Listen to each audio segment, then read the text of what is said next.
So, what do you think about a platonic shower?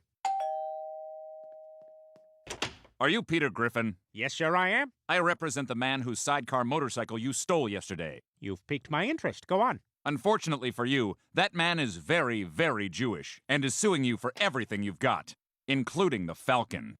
No, not Xerxes!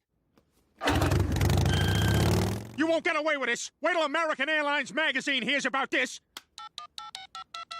Hello, American Airlines magazine. Have I got a scoop for you? Falcon stolen. Ew, there's a toenail in this. Guess I'll just go back to coughing.